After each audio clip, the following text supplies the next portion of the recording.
You know what's crazy? The richest people I know drive 10-year-old Toyotas, while broke people lease flashy BMWs. Why do people making $200,000 have only $500 in savings, while people earning $60,000 quietly build million-dollar portfolios? Here's the truth nobody talks about. Real wealth isn't about earning more. It's about 7 invisible habits that compound wealth while you sleep. The flashy guy with designer everything. He's probably broke. The woman in Target clothes checking her phone? She might own 3 rental properties. Today, I'm revealing the exact habits that separate the quietly wealthy from the loudly broke. By the end of this video, you'll have a blueprint that transforms ordinary income into extraordinary wealth. But here's the kicker. Habit number 6 is so counterintuitive that it flips everything you think you know about money upside down. Most people do the exact opposite and wonder why they stay poor. Hit subscribe and the notification bell, because this changes everything about how you think about building wealth. Habit number 1. The set it and forget it wealth system. Here's the problem with most Americans and money. They're making the same financial decisions over and over again every single month. Should I invest this month or pay extra on debt? Should I save more or spend on this emergency? Should I contribute to my $401,000 or keep the cash decision?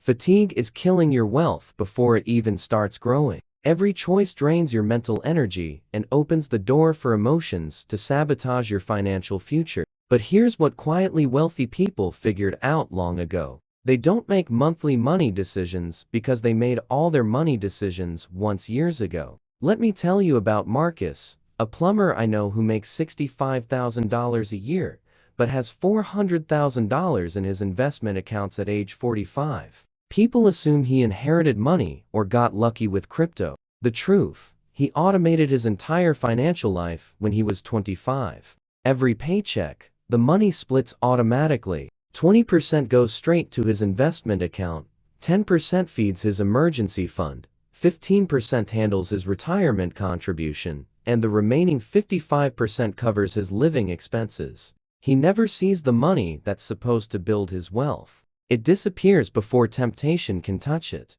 Marcus told me something profound. I'm lazy with money, and that's made me rich. I don't trust myself to make good decisions when I see a sale or want something, so I remove myself from the equation. This is exactly what the ancient Romans did with their aqueduct systems. They built the infrastructure once, carved channels through mountains, laid pipes across valleys, and then clean water flowed to their cities for centuries without any daily effort. The Romans understood that the best systems work without human intervention. Your financial automation is your wealth aqueduct. Set it up once, and money flows towards your future self for decades. Habit number 2. The buy once, use forever philosophy. Most Americans are trapped in what I call the cheap purchase prison. They buy a $30 pair of work boots that fall apart in 6 months. Then buy another $30 pair, then another. After 3 years, they've spent $180 on boots, and still need new ones. Meanwhile, the quietly wealthy person spends $200 on quality boots once, and wears them for a decade. Same feet, same job, but completely different financial outcome. This isn't about being cheap or expensive. It's about understanding the hidden math of ownership. There's an ancient Jewish teaching about 2 neighbors, one rich, one poor.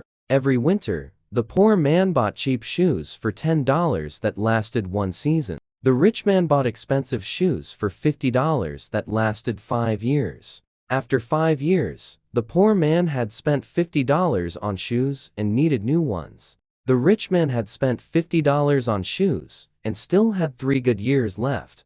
The poor man complained, "It's expensive to be poor." But the wise elder explained, "It's not that it's expensive to be poor, it's that poor thinking is expensive." Let me tell you about Sarah, a teacher who makes $48,000 a year, but has built more wealth than lawyers, making twice her income. Her secret? She thinks in cost per use, not sticker price. When Sarah needed a coffee maker, she didn't buy the $25 machine from the discount store. She researched for 2 weeks and bought a $180 machine that makes better coffee and has a 10-year warranty. Her cost per cup over a decade? About 5 cents. The cheap machine would have broken 3 times, costing her 75, plus the frustration of constantly replacing it. This philosophy extends to everything. She bought a reliable used car for less than $10,000 that lasted 12 years, a $300 kitchen knife that she'll hand down to her children.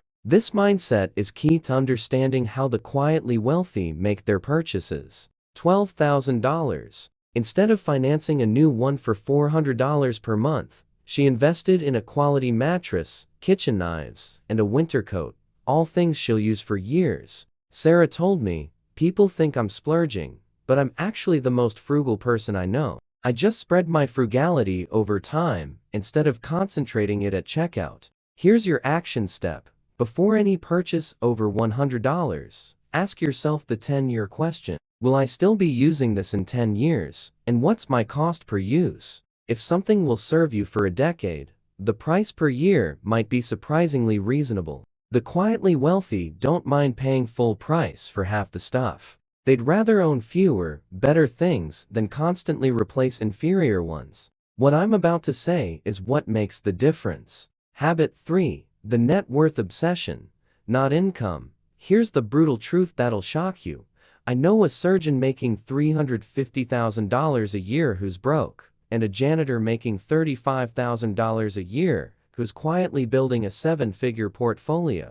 How is that possible? Because income is what flows through your life. Net worth is what stays. Most people obsess over their salary, like it's the only number that matters. They get a raise and think they're winning. They see someone with a big paycheck and assume they're wealthy, but they're measuring the wrong thing entirely. There's an ancient Babylonian story about 2 merchants. The first merchant had gold flowing through his hands daily, buying, selling, trading. Everyone saw his busy marketplace and assumed he was the richest man in the city. The second merchant made half the trades, but saved a portion of every transaction. After 10 years, the first merchant was still scrambling for his next deal. The second merchant owned half the city. The first merchant confused cash flow with wealth. The second understood that wealth is what you keep, not what you make. Let me tell you about David, a guy who delivers packages for $42,000 a year.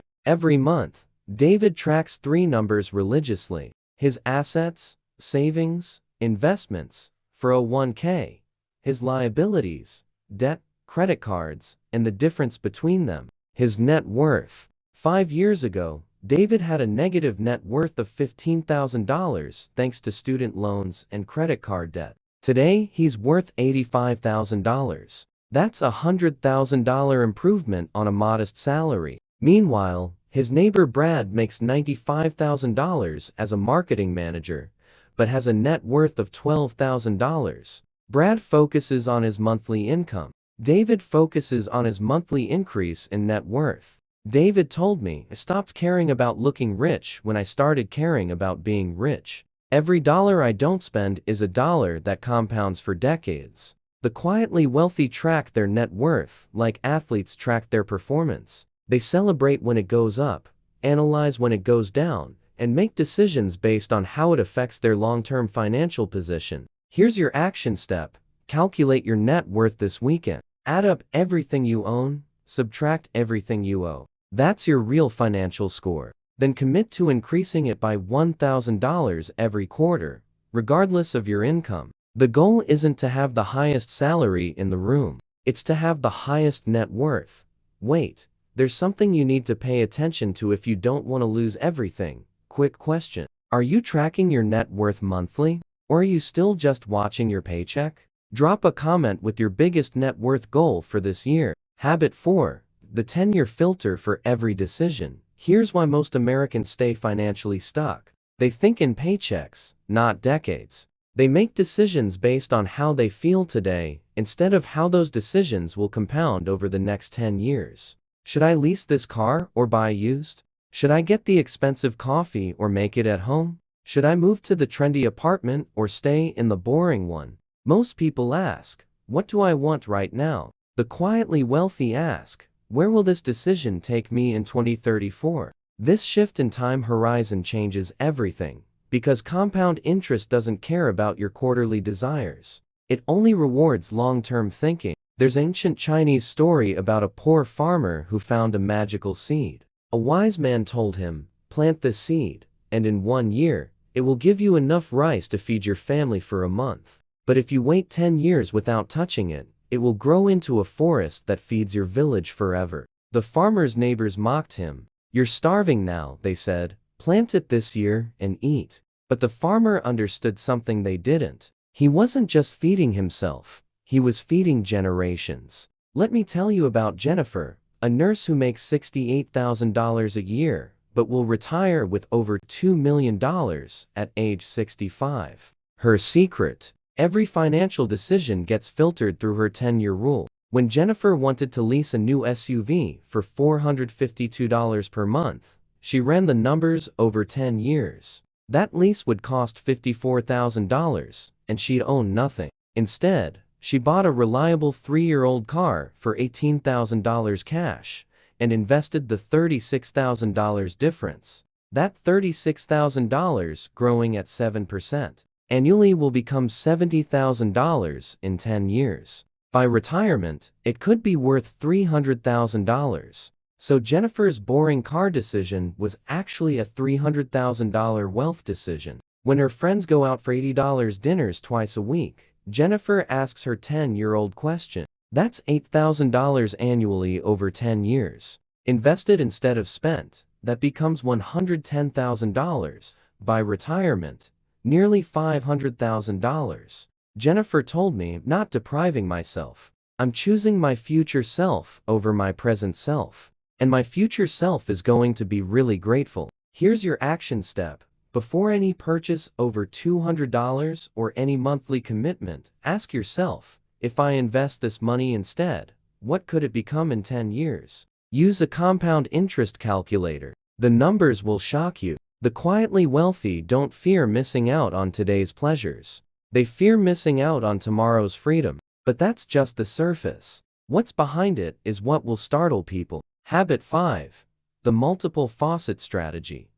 Here's the scary truth about relying on one paycheck. You're always one layoff, one injury, one company downsizing away from financial disaster. Yet most Americans put all their financial eggs in one employment basket and hope nothing goes wrong. The quietly wealthy think differently. They understand that depending on a single income source is like building a house on one foundation pillar. It might hold for years, but when it fails, everything collapses. There's a biblical parable about a wise steward who was given 5 talents by his master. Instead of burying the money or putting it all in one venture, he divided it among different investments, some in trade, some in lending, some in land. When the master returned, the steward had multiplied his wealth, because if one investment failed, the others continued producing. Let me tell you about Robert, a high school teacher making $52,000 a year, who's built $180,000 in assets by age 38. The secret? He doesn't just have a job, he has 5 income streams. Stream 1 is his teaching salary. Stream 2 is dividend-paying stocks that send him $200 monthly. Stream 3 is a rental property that generates $300 monthly after expenses. Stream 4 is a small online course he created about classroom management that brings in $400 monthly. Stream 5 is freelance tutoring that adds $500 monthly during the school year. Total additional monthly income, $1,400. That's $16,800 extra per year, a 32% increase over his teaching salary. Robert told me, "Started small. My first dividend payment was $12. My first rental profit was $50. My first course sale was $29. But small streams become rivers when you're patient." The key is that Robert didn't try to build all 5 streams simultaneously. He mastered one, then added another. It took him 6 years to build the system, but now, it runs largely on autopilot. Here's your action step. This month, start with the easiest stream, dividend-paying stocks. Put $100 into a dividend ETF and watch your first payment arrive. It might be $2, but that's $2. Your money earned while you slept. Next month, Identify one skill you already have that others would pay to learn. Create a simple digital product or service. Price it low. Start small, but start. The quietly wealthy don't work harder. They work in more places. While others depend on their boss's generosity for raises, they depend on their own systems for growth. Don't jump to conclusions because what comes next can change your perspective completely. Habit 6. The lifestyle, immunity, mindset. Here's the habit that flips everything you think you know about money upside down. When quietly wealthy people get a raise, their lifestyle barely changes. This sounds backwards, right? Make more money, enjoy more life. But here's the counterintuitive truth. Lifestyle upgrades are wealth killers disguised as rewards. Most Americans treat raises like permission slips to spend more. Get a $10,000 raise. Time for a nicer apartment, a newer car, fancier dinners. Within 6 months, they're living paycheck to paycheck again, just at a higher level. They've climbed the income ladder, but stayed in the same financial prison. The quietly wealthy have developed immunity to this trap. They understand that every lifestyle upgrade comes with invisible chains, higher fixed costs, greater pressure to maintain appearances, and less money available for wealth building. There's ancient wisdom from Marcus Aurelius that captures this perfectly.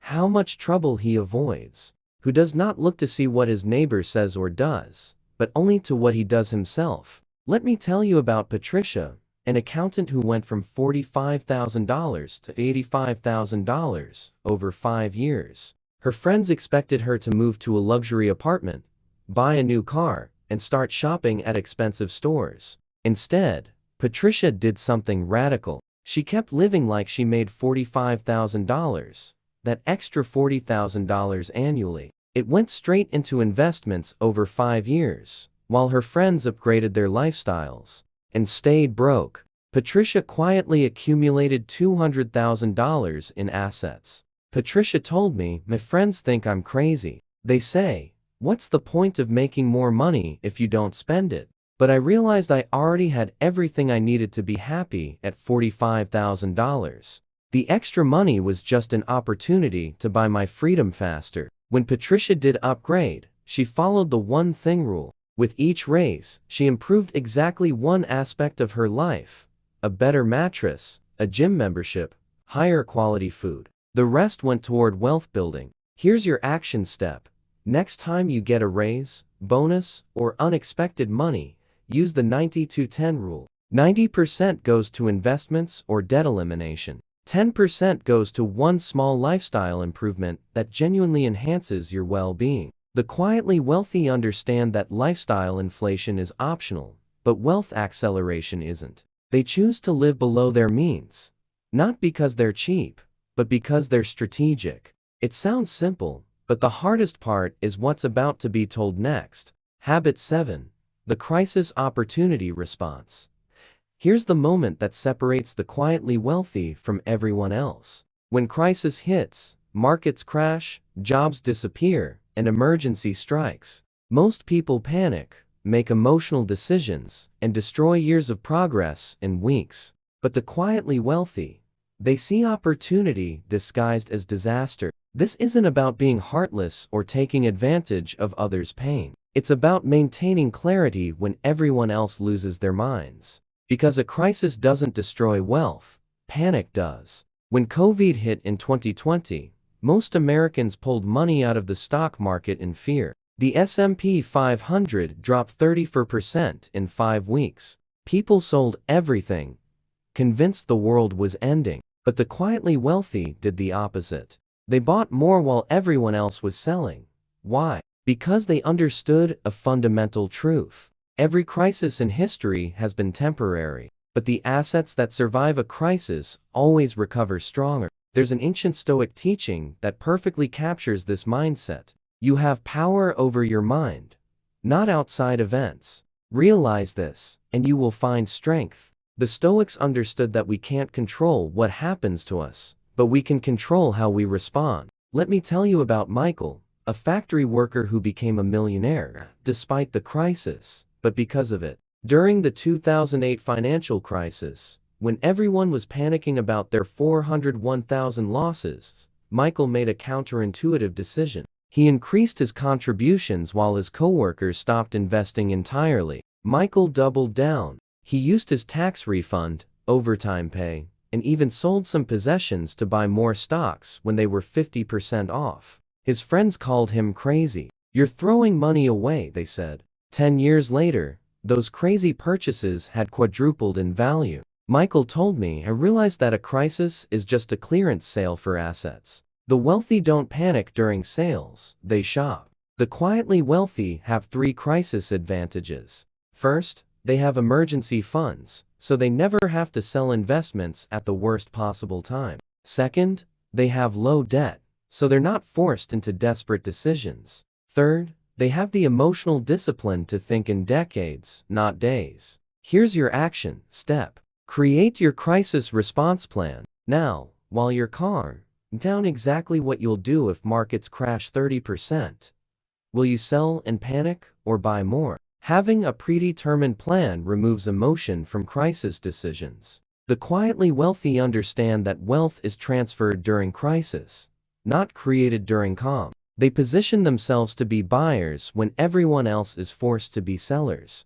So here's the truth that separates the quietly wealthy from the loudly broke. Real wealth isn't built through dramatic moves or get-rich-quick schemes. It's built through 7 boring habits that compound silently over decades while everyone else chases shiny objects. The surgeon driving the Lamborghini probably broke. The teacher driving the 10-year-old Honda probably building generational wealth through automation, smart purchasing, net worth obsession, long-term thinking, multiple income streams, lifestyle immunity, and crisis preparation. These habits don't make headlines because they're not exciting. They don't trend on social media because they're not flashy, but that's exactly why they work. While the world is distracted by financial entertainment, the quietly wealthy are building the real thing behind the scenes. Here's what I want you to do. Pick one habit from today's video and implement it this week. Don't try to do all 7 at once. That's a recipe for failure. Master one, then add another. Comment, Invisible Millionaire. If you're ready to stop looking rich and start being rich, tell me which habit you're starting with first. I read every comment and love seeing your progress. Should I reveal how millionaires actually spend their money next, or break down the investment accounts the quietly wealthy use? Drop your suggestions below. Remember this, while others are performing wealth on Instagram, you'll be building it in spreadsheets. While they're buying things to impress people they don't like, you'll be buying your freedom. The quietly wealthy aren't lucky, they're strategic, and now you have their blueprint.